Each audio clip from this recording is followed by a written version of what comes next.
Cool. How's it, guys? It's 2 o'clock. We're gonna get started. Just really quickly. Run the Game is just a group of coaches that are basically massive hockey nerds.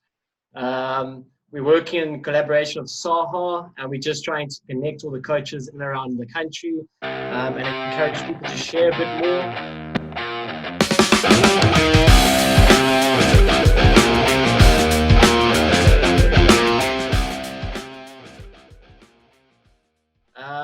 How it's going to work. Every 2 weeks, we'll work on a topic, and week 1 will be the webinar. So we'll present the topic to you, which today is defensive principles. And then next week, we come back together and do a workshop on the topic, so smaller groups, and we can chat more about it. Today, we're quite lucky. We've got Rob van Ginkel, who's the national ladies coach, and obviously got a really good CV. And then we've got Inky Zondi. He's the national ladies defensive coach, and also does quite a bit in and around SA hockey. So welcome, guys. And thank you for joining us today. Yeah, thanks, Bakes. It's great to be here today, and look forward to co-presenting with Inky. Thanks, Bakes. Thanks for the warm welcome, and hello, everybody out there. Okay, right, as Baker said, we're going to run through a presentation. All the topic that we discuss, we're going to try and show a couple of clips, to hopefully start some discussion, and feel free to jump in and raise points and concerns during the video part of it. And all our findings and learnings we'll take into the workshop next week, where smaller groups and the coaches can chat and problem solve and take something away. So Inky, lead us away. Well, thanks, Rob.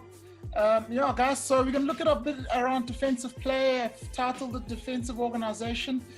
We've broken it up into 4 sort of sections.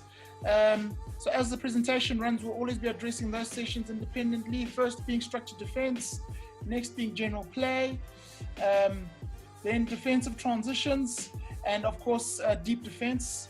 So within those topics, we'll obviously sort of expand a little bit and talk about a few points under each scope to consider. And obviously, as we go, please make your notes, and then we'll chat at the end. So going on to structured defense, basically looking at things like pressing, when you're organizing to win the ball. So a lot of our play at the moment is based around man-to-man in South Africa.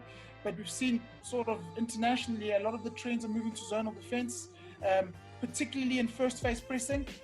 So when you're setting up, if it's 16 or hits high up in the pitch. So we'll discuss that. We'll have some video for you to have a look at.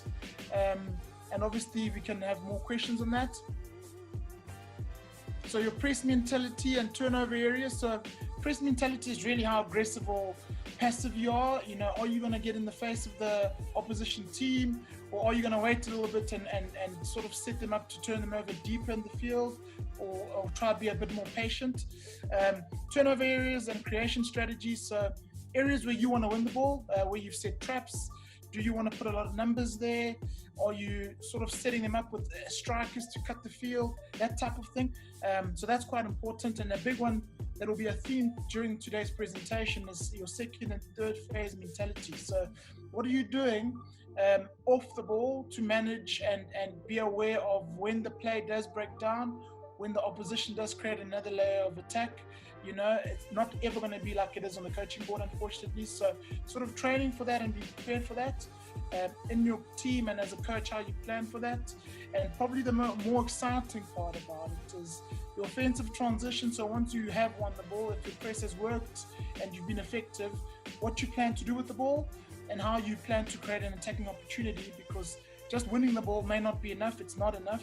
You want to create something once you've won the ball. So what you put in play for that is quite important as well. Rob, I don't know if you want to speak of anything or if I've missed anything so far. Yeah, I think just to touch on the man or zonal, I think it's going to be clear today that we, as South Africans, are very focused on man-to-man, and maybe because we're comfortable with man-to-man, so we understand what we would like to do there. And we don't really venture out of going into a zonal pressing and zonal defense. So we'd like to open your thoughts and minds to a bit of that. And then the second and third phase mentality, I think it's really important that we focus on making sure that it doesn't always work perfectly on the first phase. And, you know, when we plan press, when we're planning a defense, if it doesn't work on the first ball or the first phase, how do we plan better for the second and third phase with principles, defensive principles, to make sure we are still in control without the ball and have an opportunity to win it in a different area in the field? So moving on, just around general defensive play. So when the ball is moving and it's in different parts of the pitch, you know, a couple of points to consider. So this is generally between your 225s, your defensive distances and your types of pressure. You know, how do you want to meet ball carriers? How do you want them to feel when you are trying to press them? That's really important, especially in different parts of the field. How much time you give them on the ball.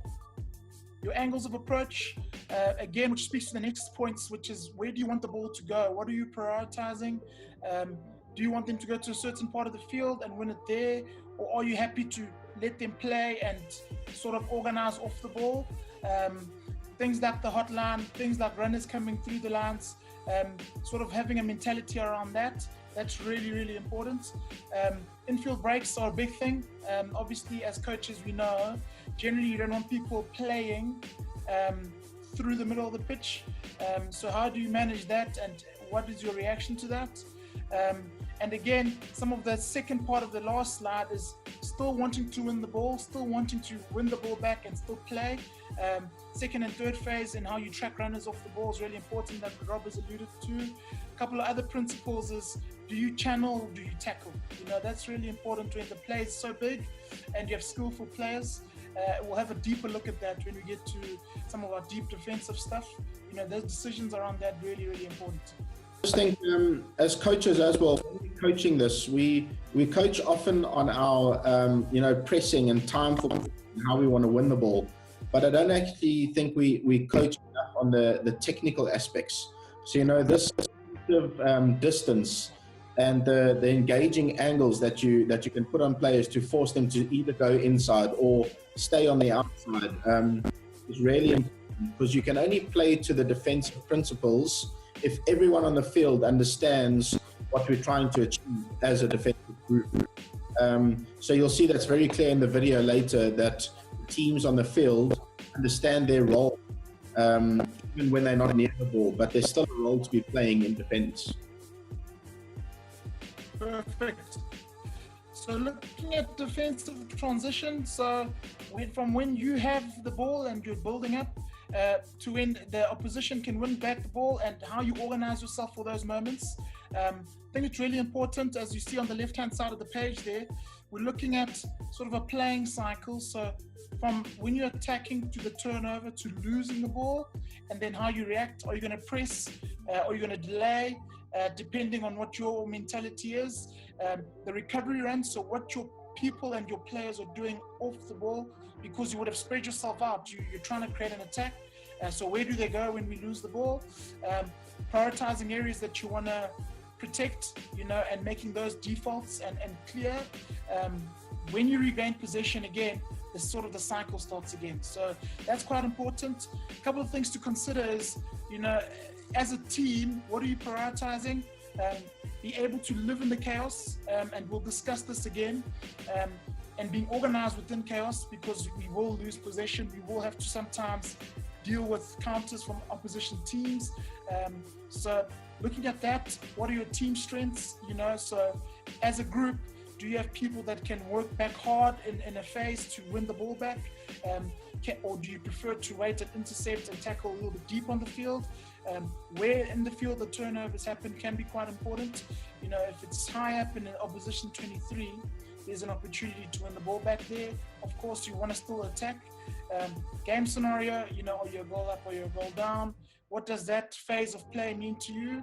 And of course, considering what the opposition's strengths are, you know, so how do they react? How do they normally counter-attack? If they're not quick and they try to keep the ball, you may be able to organize yourself a little bit easier because there's more time.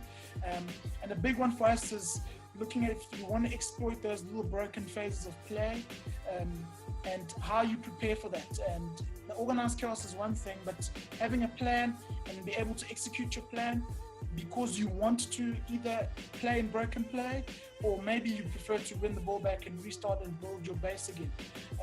So those are kind of the elements that we look at. More than anything, it's realizing that the game is not just attack or defend. The gray areas are really important, and how you behave in those little phases can have a massive impact to the success of your team. I think Rob will touch on some of the concepts that we're talking about in terms of teams that can work problems out and can react quicker, how they sort of succeed or don't succeed. So yeah, Rob, over to you. Yeah, thanks, Inky. I think what's also really important is, as coaches on the group here, to maybe simplify it a little bit for our players and for them to understand that in transition, when we do turn the ball over, there's really only two decisions we need to make. The first decision is whether we are counter-attacking, and the second one is whether we're in a build-up phase. And I think if we get this right, and you pick the right moment to counter-attack, and then you pick the right moment to build up, it really becomes easy in that transition when you turn the ball over. Because the modern game, I believe, in international hockey, is the teams that actually react better to the turnovers and the teams that react the fastest and get an outcome are the ones that are being successful in attack. So, as I said, you never get it on the first phase, second phase, third phase. But when you do win the ball, when you do lose the ball, how do we react to defend and add value as quickly as possible in order to make sure that we still control? So for me, build up or counter, really important. And if you can't counter, can you just push the platform higher up the field and a free hit and then start your build up from there? And I think some clips later to show how specifically Germany are really good at controlling a situation, building up a platform, and then taking it from there. Okay, so on to our deep defense. So looking at the area closest to your own circle, obviously that's where in our sport you live or you die, because obviously that's where the goals get scored, or that's where you can keep teams out, which is quite cool, you know. So looking at that area of the field and how you behave can be really, really important. Specifically looking at 23-meter hits defense, and we'll show you a clip of that later. You know, what is your setup? Are you looking to isolate players, or are you looking to double up? That kind of thing, and what is the behavior behind that? Pressure on the ball, really key. 5 to 7 meters can often be enough for good attackers to create attacking opportunities. So how do you manage that? Your defensive techniques. Eventually there will be a 1v1 battle, so are you upright, are you down tackling on the ground, that type of thing. And then of course another theme that we've discussed already is zonal defense or man-to-man defense. Cool concept, and we'll look at some of the teams that defend zonally in the circle, which is a good discussion point. How do you track runners, you know, so people coming through the channels or on the help side? That kind of behavior is really important, because obviously someone unmarked can be quite dangerous in your deep defensive zones. And then as well as your help side behavior. So are the people that are disengaged, how are they trying to defend? How are they trying to help you? Protecting the hotline, we know, direct ball into the circle is very dangerous. So managing that, who does that? How do we do it as a team? And then where would you like, if the attackers are trying to get into your spaces, the circle zones, where do you want them to enter? Where would you prefer? What are you setting them up for?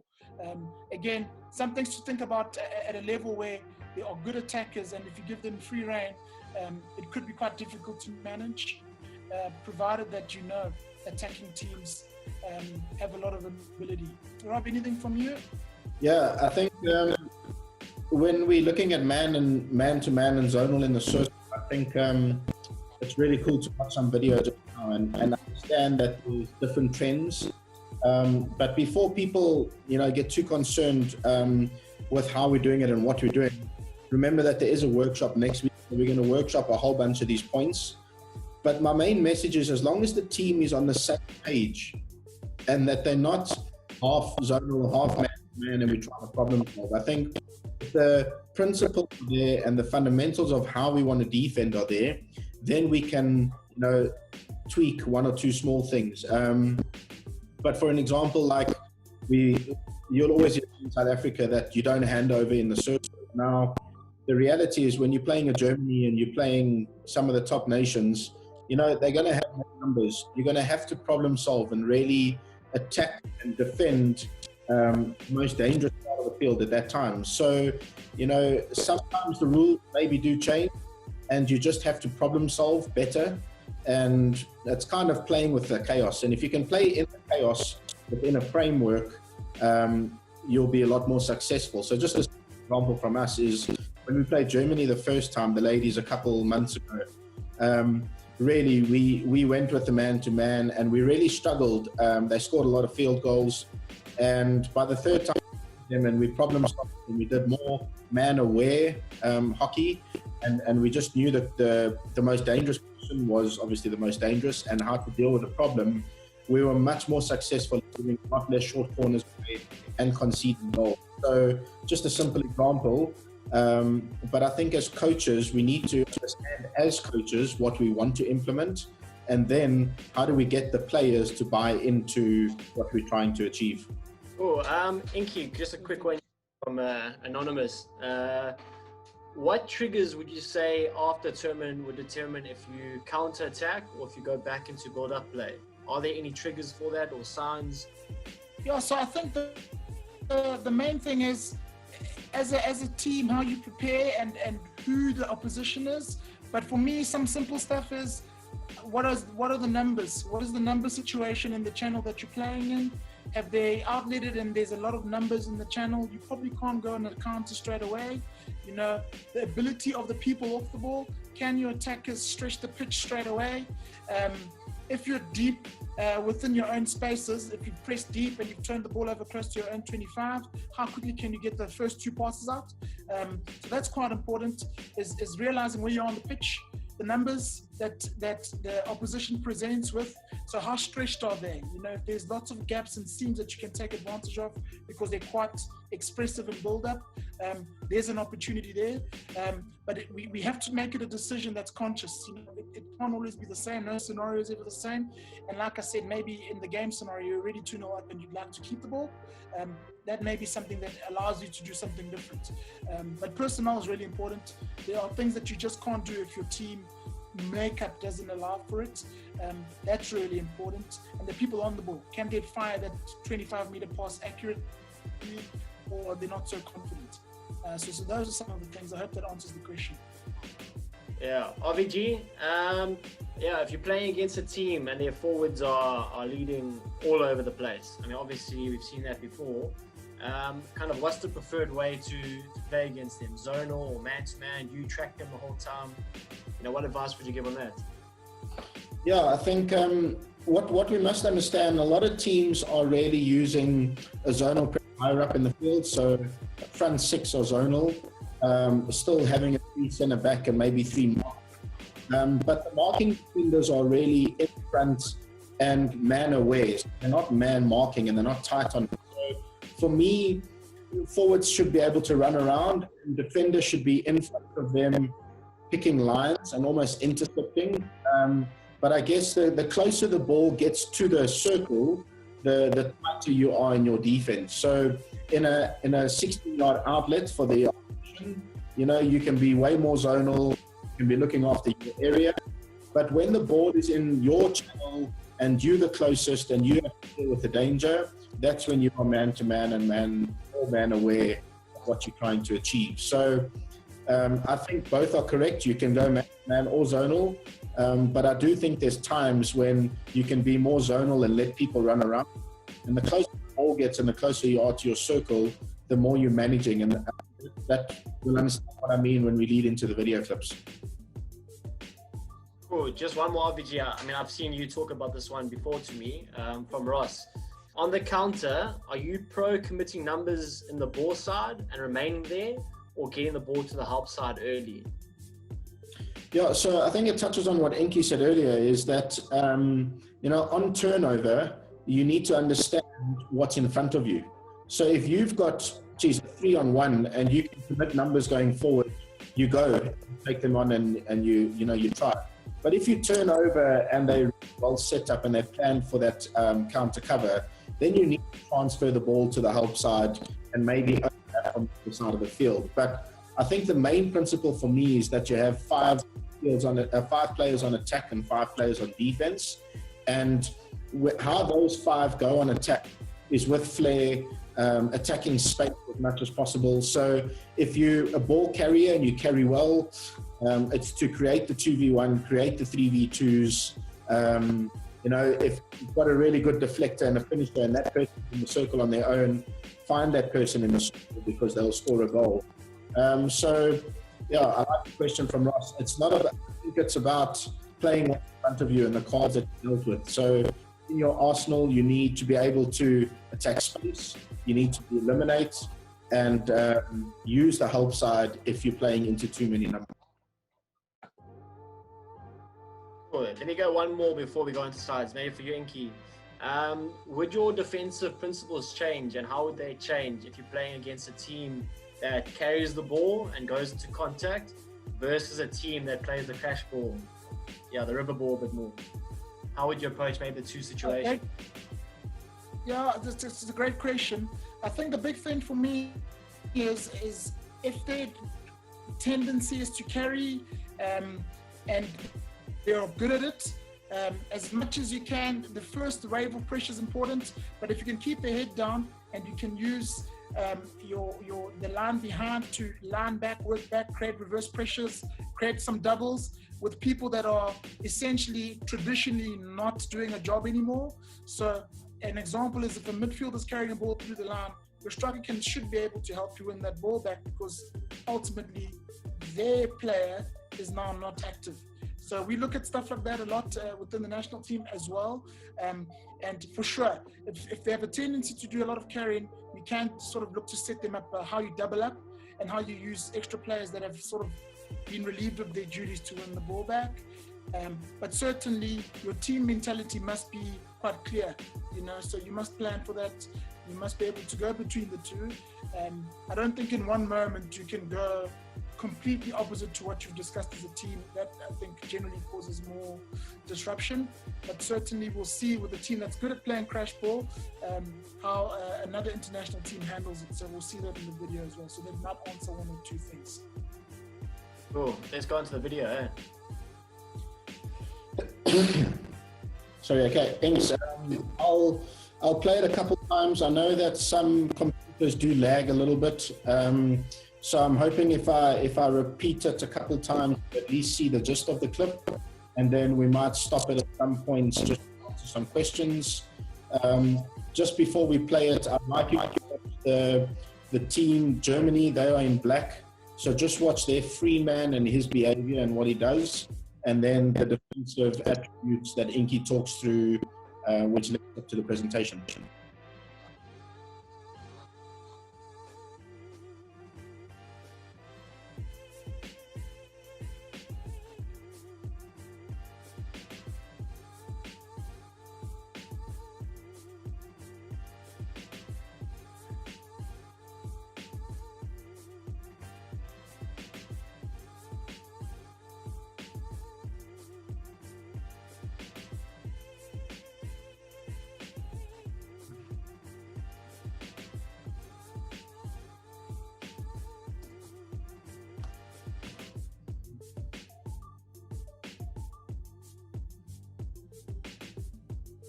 Cool, thanks, Rob. Yeah, guys, so I think this is a great clip. Just in general defensive mentality, you'd have seen once the ball sort of comes down to the wide channels, the German guy who's just a little bit off the pace is quite patient, which is not something we're used to. When someone's carrying the ball into our 23, we come quite hard and aggressive to try and make a tackle, whereas he's quite good at holding and picking his moment to make the tackle, getting the attacker's head down, and then there's an opportunity to double up. So that's the mentality between do we tackle, do we channel, staying in the contest. And of course, when they win the ball, as soon as they can, they release passes. So that's kind of how they're transitioning into an attacking phase. but also looking at when they win the free hit again to push the opposition back and then start their sort of their attacking pattern. So that's a great video from that point of view. Really good and physical. The player who creates the tackle has done well to step off and create the double because they know where their man is, and then they're comfortable to create a double. So which is what we were referring to earlier. Rob, anything from you? Yeah, thanks, Inks. I think what I like in this clip, just to identify a couple of things, the free man, he starts fairly high up the field. He's marshalling the right line. And as the ball gets closer to the circle, the German defenders all pick up their men. The free man can really just add value and make sure that he's there. The person that he was talking about being patient, what's really good is that he didn't allow the infield break. And because there was no infield break, the person giving reverse pressure was able to double tackle with him. So that's really important to see that the midfield contributing to the defense. And then the last point for me is what we spoke about, that build-up or counter, where Germany have done a lot of hard work there to turn the ball over, but done really well then to go win a free hit in and around the halfway line, and they can just get their whole back in and go forward with it. Just a quick one, Rob and Inks. I mean, I know you guys you get the keepers involved quite a bit in training sessions. Does the attributes of your goalkeeper determine, the way you defend and certain principles in the D? Maybe Inks, you can start with that one, because I've seen you working with the goalkeepers with that stuff and the defensive team. Yeah, for sure. Thanks, Bex. Good question. It's really important. I think it's underrated the role the goalkeeper plays into your circle defense. We look at it quite thoroughly with specifically in the women's team, what their preferences are, what their triggers and cues are. So which parts of the circle they prefer the entries to come, and what they will do in certain parts of the circle. So once the attack has passed a certain point, some keepers like to come out and slide and close down and smother, as well as asking the defenders to sort of channel the attackers to a certain part of the circle where the tackle can be made. So they're very crucial in the discussions, especially when we talk about our 23-meter defense as a set piece. Really crucial. They definitely get involved because ultimately their job is to keep the ball out of the net, and we can help them. We should. Cool. And Rob, is there any specific gauge distance that one needs to adopt with zonal marking? Yeah, I think it goes back to the man aware. So, you never want your player that you're looking after to get the ball like ahead of you, running towards a goal and you chasing from behind. So for me, the distance would be you're looking after a certain area in the field, which is important. But if your player gets it, or you're the closest to the person ball, how can you still add value in defense? And I think that's the fine line between zonal, is that if it comes into a pocket, how can you pressurize that pocket so that the person plays back and out, and that it's not an all or nothing tackle, but at the same time, you still need to contribute to defense, being the closest person to the ball carrier. Cool. But, I don't think there's any more questions on that clip. Inky, the next one.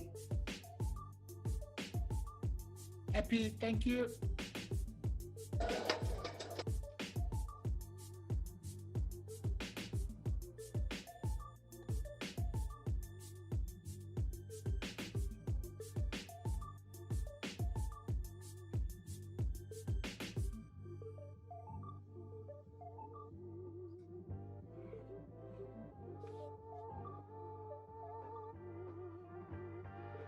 Yeah, just a great piece of defensive play in this deep zone, guys. I think this is a great illustration of a team being purposeful in how they defend, but as well as which part of the circle they prefer the ball to come into. So just initially off the setup, it's great because there's a person meeting the carrier and the free man is very close to that. As you know, the Dutch are very skillful, so you have to be able to manage players in space really well, but off the ball, it's great to see some real physical circle marking. Eventually the attacker sort of goes back in the way that they play the ball, the way the ball enters the circle, something they can manage, It's very deliberate. And off the ball, if you look off the ball with the midfield on the help side, they sort of come into good infield spaces and not following because their men are out the zone, but they can still add value should the ball come into a different part of the field. So yeah, it's a good example of that 23-meter defense with a purposeful pressure to where the ball enters the circle, which is also nice to see. Yeah, if I can touch on that clip, I think what's really cool to see is that the Germans are comfortable with their man marking, and because of this, if you look, they're all in front, in contact, and looking after their player, which allows the free centre back to go and problem solve the free hit with the closest player, and obviously setting up a double there, and then again, time and space in the field to create, win a free hit here, and because of the free hit, the platforms then stepped up. So while Holland had the advantage for an attacking opportunity, the Germans have smothered it, won the ball, and won a free hit without any, I wouldn't call that a circle entry, so without a circle entry or a productive or a successful circle entry. So really good piece of defense, committing 2 people and everyone else playing their role in defense. Okay, we'll go on to the next clip. We'll watch it and Inky can start.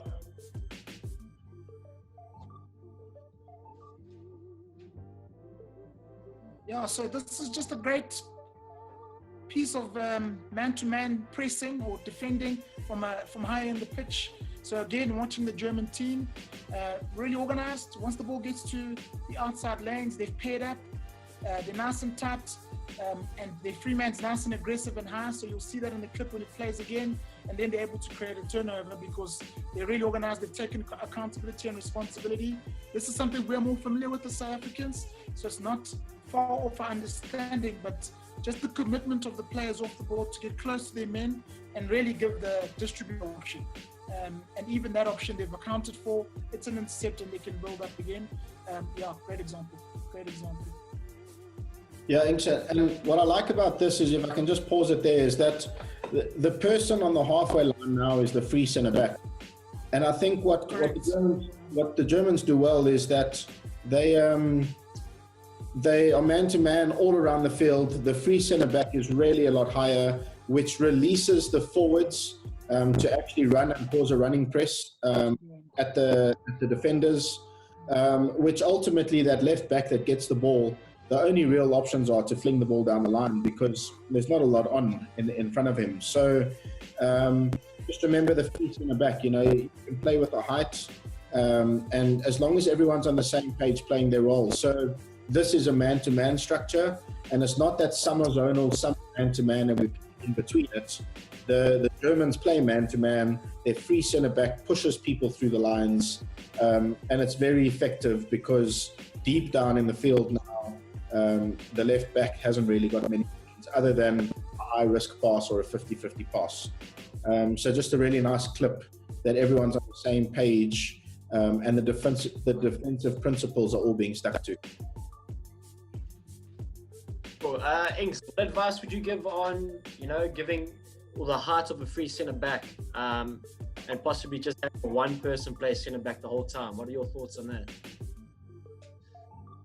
Yeah, so we've discussed this a lot, Mike. The big thing is sort of leading on to the earlier parts of the presentation is what is your press mentality? So as you can see in this clip, the Germans are quite aggressive. They want to be in your face. They're high on the pitch. It lends itself to their free player being a little bit higher, maybe if you're a little bit deeper and you're a bit more patient, of course your free centre back will be deeper. Their role is to cover and be as effective as they can in first and second phase predominantly. So you can see in this press, the free centre back's role, like Rob has said, is to trigger people to step through and cover in those blank spaces behind their pressing line. Whereas in a different press structure, their role might be to only make intercepts later and deeper. So it's about how you want to manage space and how you're defending as a team. These guys are already comfortable in their 1v1 defense, so they're not using him deeper to sort of be an insurance policy. I think it really varies on your mentality and the capabilities of your team. and also what you want to achieve from that role. Is to defend later and create a double, or to create an extra number in the field so that the press can be more effective. So those are kind of the 2 or 3 mindsets that you can look at. Oh, perfect. Thanks. Yeah, Bakes, just to answer the second half of your question there. In the national team, we don't have one designated free man all the time. Because of the modern game and the way it goes and how quickly the transfers happen, we have 2 players, and one of those players will always be free centre back. So the idea is that, if you're caught and you're marking and you have to mark at that time, then that's what you do and that's your role. But we definitely have 2 players, and we have one on the bench. So we always have 2 of our 3 free centre backs on the field. And they play that role as free centre back predominantly as much as possible. I see there's a question. The number 4 German defender that's peeling off the striker. Is that on this clip? I'm not sure. Must be. Yes, it is. Okay. That's peeling off the striker. Have been more creative in where he went. So for me, if you look at where number 4 is looking now, I believe he's still in complete control of the situation. He knows where his player is. He knows exactly what he's doing. He knows that his team from the help side is going to come across the field to support it. So for me, he's looking after that number 25, even though he's not man-to-man. Remember I said the deeper the ball is in the field, the more zonal you can act. But the closer the ball comes, the more man-to-man. So you can see he continuously looks for where that player is. Sorry, we'll start again. He continually looks, he's in control of that.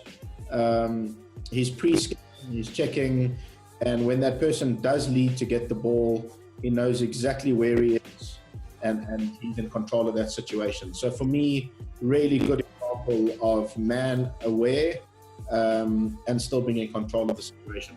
I hope that answers your question. Cool. And then Inks, what are some main attributes you look for a free player or in a free player? So a real defensive awareness and general awareness. So being able to read and smell the danger is really important. So someone who has good instincts defensively, but also has a good all-round game. So can be a good tackler, can when they've won the ball, play passes to connect, can mark if they need to mark, which is really important. So they must be mobile, because as Rob says, the roles change quite quickly. And if you've just been hell-bent on doing one thing for a whole period of time, it makes you less effective.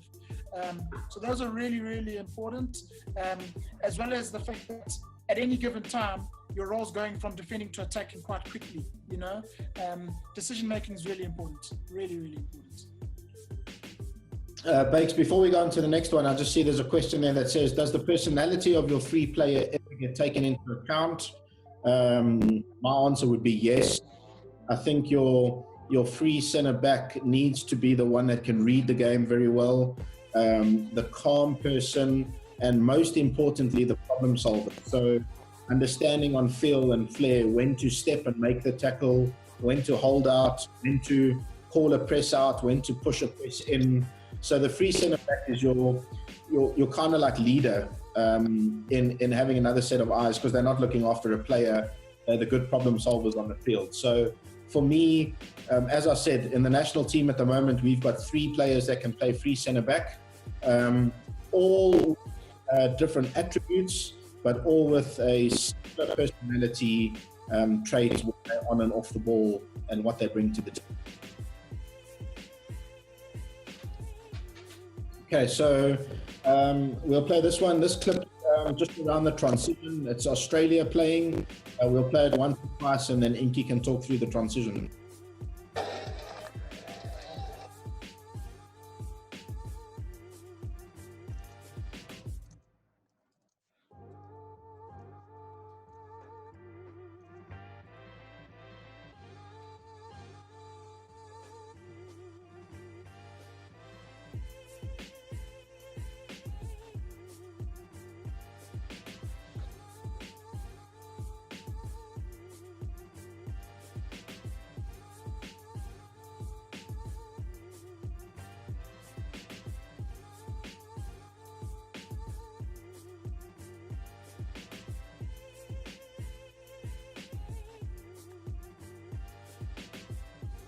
Yeah, cool. Just a great example of what we've been discussing. I think it's fantastic because if you look at the Australian men, they start in the build-up phase.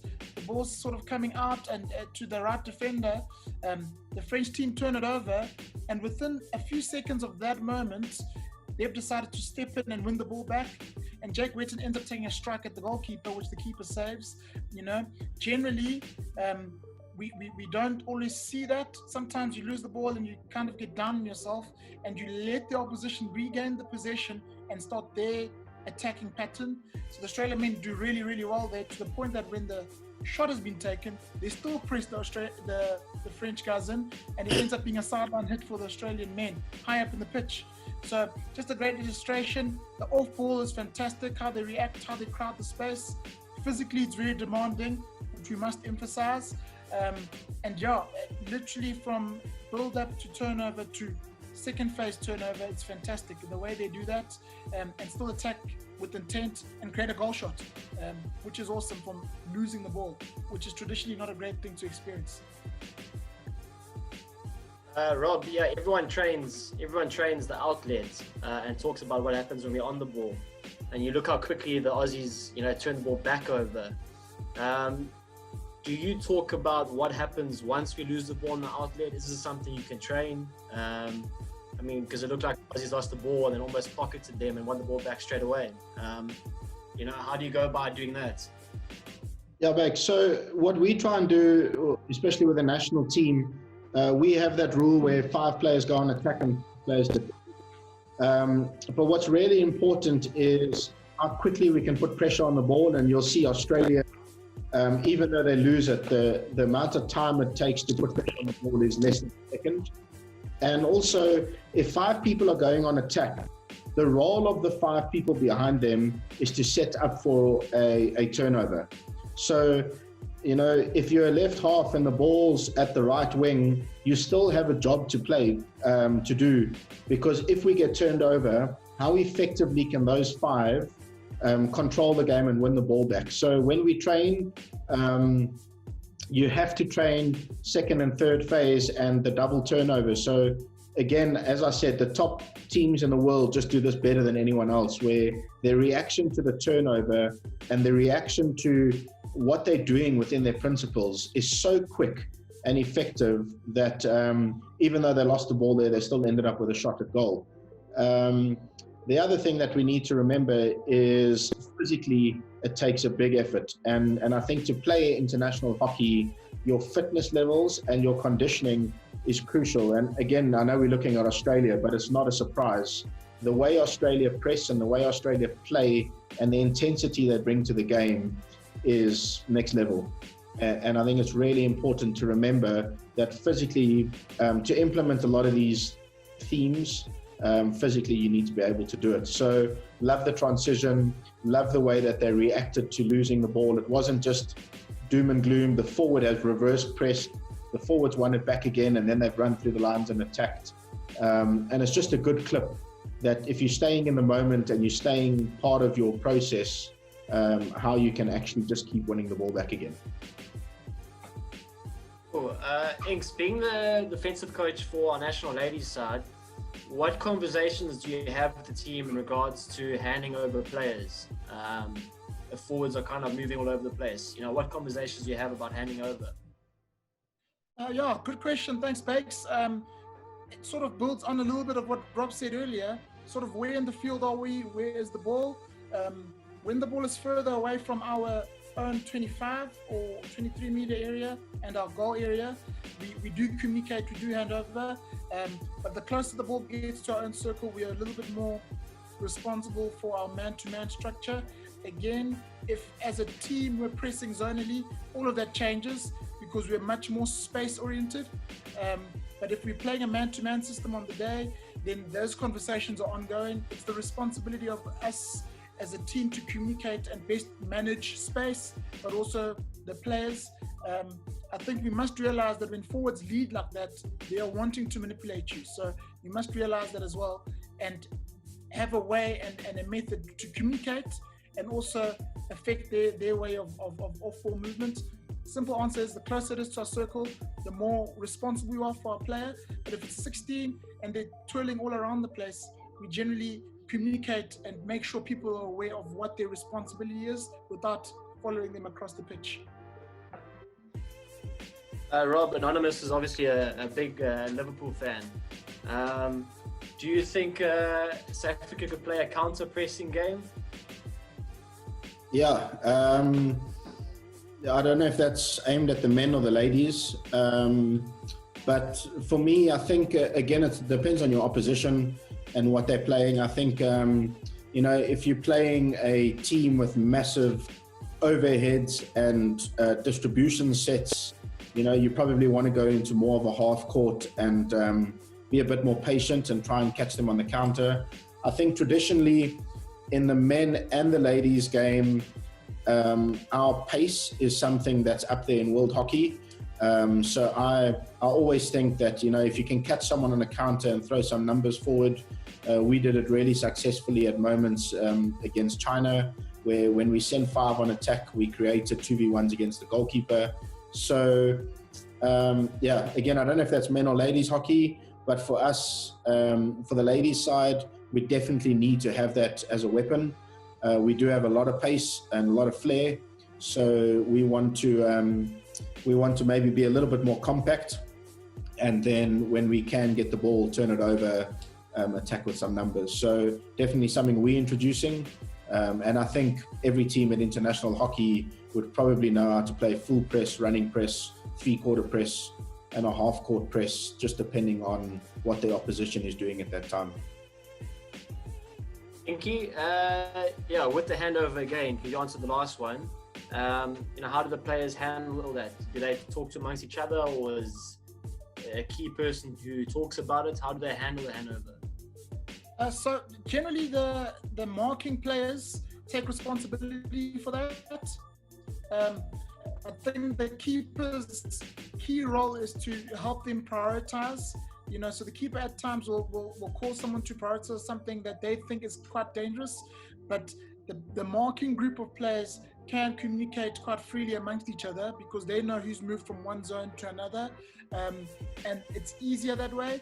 But the goalkeeper has a really good influence on that in prioritizing and sort of pulling people across where maybe they've lost track of some of the numbers if the opposition is doing what they're doing really well. Cool. Yes, this Ross Willis guy, he must have won like an indoor RPT recently or something, because he's asking big questions. Another good question, I'll give it to you, Rob. He's got your situation. You've gone out kind of full zonal, and a team starts to overload a channel clearly and exits multiple times. How easy is it at national level to switch between systems, or at national women's level? Yeah, so it's obviously something we're working on. Inky is also here, obviously, but I don't believe that we play a full zonal yet. We haven't played full zonal across the whole field, so we generally play with a front 6 zonal, and then have more man aware at the back with a free centre back. But we also have the ability to change that zonal front 6 into a man-to-man, just by one or two keywords and what we shout. So I think it's more about practicing and how you can do that. But we definitely are playing a front 6 zonal at the moment. And when the ball is in a certain channel 1, 2, or 3, as we call it, we're more man to man and problem solve from where the danger is coming from, if that makes sense. So yeah, we haven't gone full zonal across the whole field. I'm not sure the South African ladies will ever get to a full zonal across the whole field all the time. But we definitely are playing a hybrid between the two at the moment, which I think most ladies teams in the world are.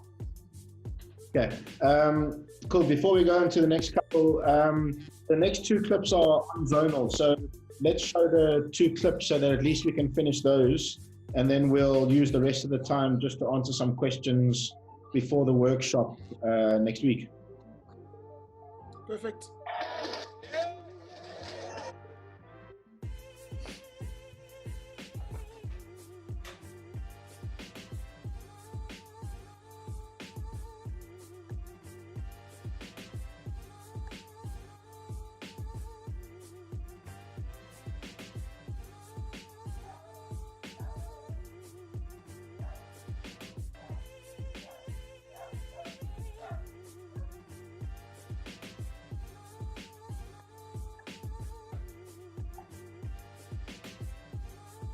Okay, Inky, do you want to chat about that one?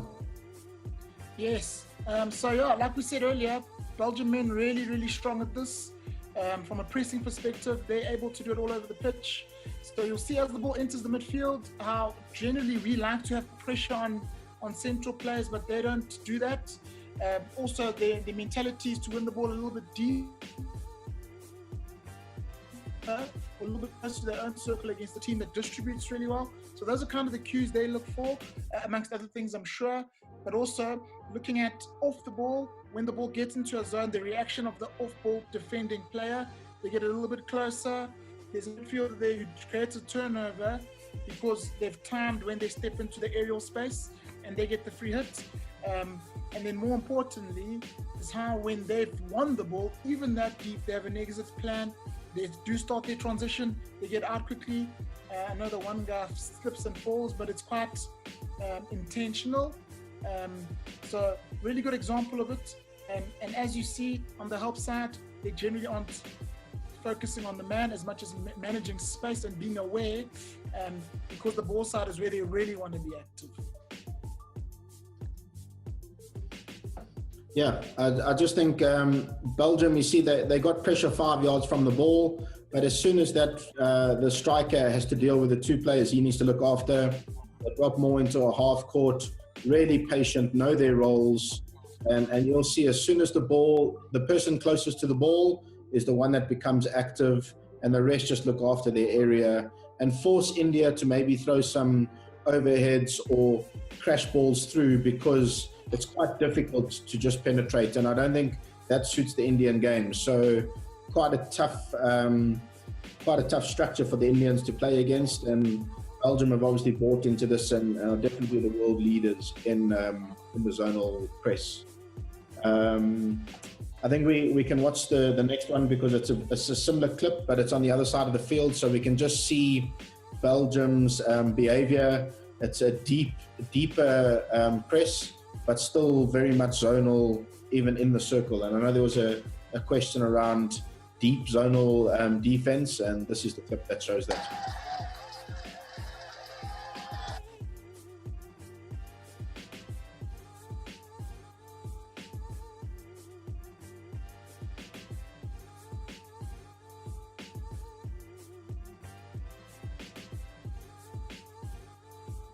Thanks. Do you want to touch on the deep defense?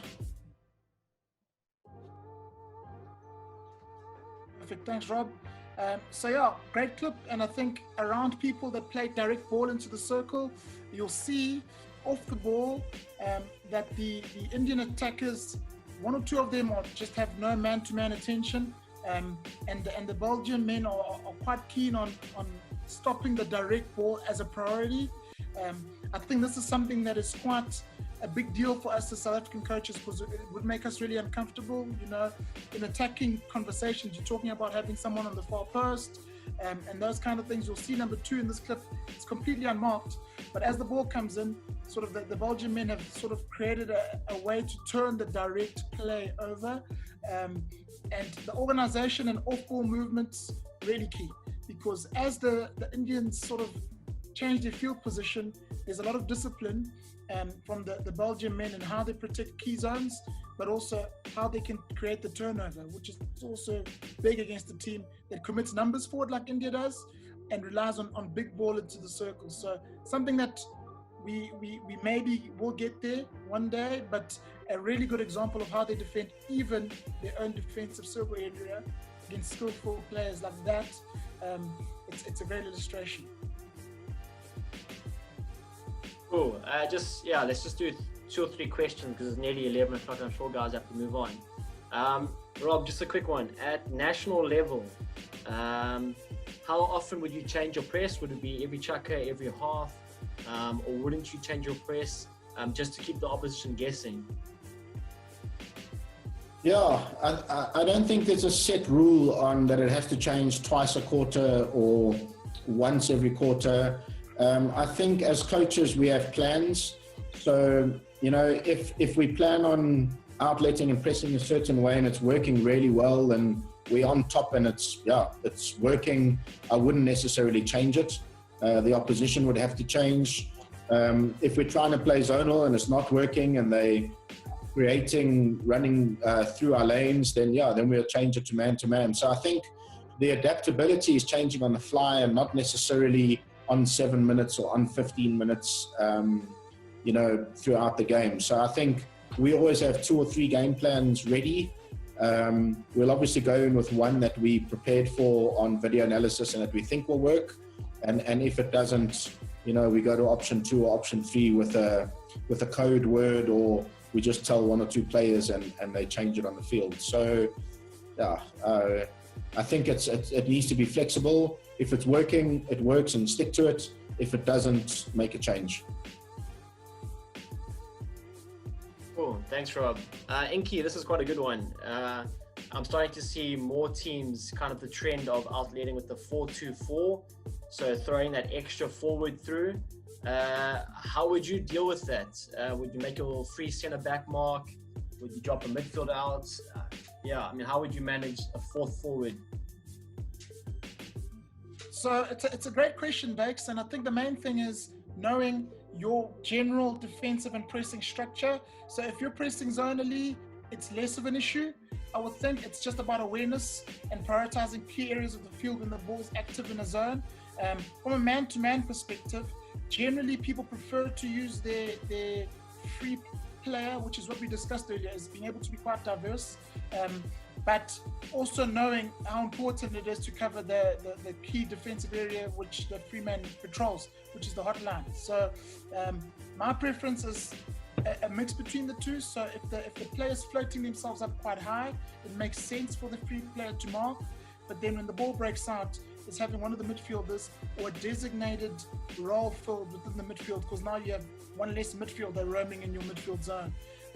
So those are the kind of options that you can look at. I wouldn't mind using an extra midfielder to fill the free role once the ball's broken out and they're creating attacking phases. Cool, thanks Inks. Rob, any triggers for players to transition from full zonal to full man or to man-to-man? So that transition of being zonal and then going man-to-man, kind of what triggers or what principles do you have in place for that? Yeah, so we got a couple, and I think it's a really cool question, but it'll definitely be taken over to the workshops. Our triggers are certain areas of the field. So if the ball crosses our halfway line and it's in our defensive side, then we have a different mindset to if it's in their half and how we're pressing. Also, if we're trying to bring them into pockets and what we're trying to do, if they break through that and it becomes scramble defense, then it's definitely man-to-man and the free man solves the problem. So I think there are different triggers, but it also depends on which area of the field we're in, so that we're on the same page. So it does take a lot of work. I don't think that we automatically go zonal man-to-man all the time. It's definitely a zonal mindset, with certain rules that if something goes wrong and the zonal pocket doesn't work, how we readjust and how we become effective in our defense, and call it scramble defense. So I think that's really important, just to understand where you are in the field and what your role is, being closest to the ball or being on the help side. So as Inky said, if someone's floating around and doing nothing, it's really difficult to have your free man. So if you find work, and we call it finding work, if you find work and you can pass over a role, it just helps the whole structure set up quicker. Cool. I'll go last one before we go to 11 o'clock. What defensive skill sets would you both kind of like our national team or ladies team to improve on for us to be able to compete maybe, at that next level? Keepers. Okay, thanks, Andrew. I think it's a work in progress, and we've definitely earmarked a couple of things. The biggest thing for us is how effective can our attacking players contribute to defensive moments. So a simpler thing as, I know someone mentioned an overlapping outside half, things where you can be more active and more engaged as a striker. Can our forwards work back to create turnover moment? Generally, when the person who I'm taking care of has delivered a pass, my job is done, And the game is evolves so quickly that you could find yourself adding a lot of value to a moment where maybe we're isolated, maybe our free man hasn't come across. So that's really important. Spatial awareness is massive. You know, when I'm not engaged as a player and the ball's moving on the opposite side, what am I doing? Where will the player more likely go? And how can I affect that defensive moment? You know, awareness is a big thing, Andrew. I know Andrew asked the question. And generally being dynamic enough to work out different scenarios quickly. You know, not just I'm marking my midfielder. If there's an overload, how can we manage it until we get numbers across? Who is doing that? How do we move off the ball to affect defensive play?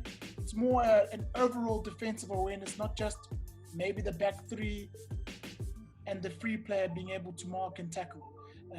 So I hope that answers your question, and I'm sure Rob has other points to add, but that's kind of where we're working really hard at the moment. Yeah, I'm not going to give Rob any add. Rob, you're done. Yeah, just really quickly, guys, if you do have any more questions, just go onto the Run the Game website. There is a section where we've created forums. Bring up your questions. You know, let's make it a massive discussion. There's over 300 members, you know, on the page. So let's start using that forum and bring up these discussions a bit more and kind of all brainstorm some answers together. And then secondly, next week is the workshop.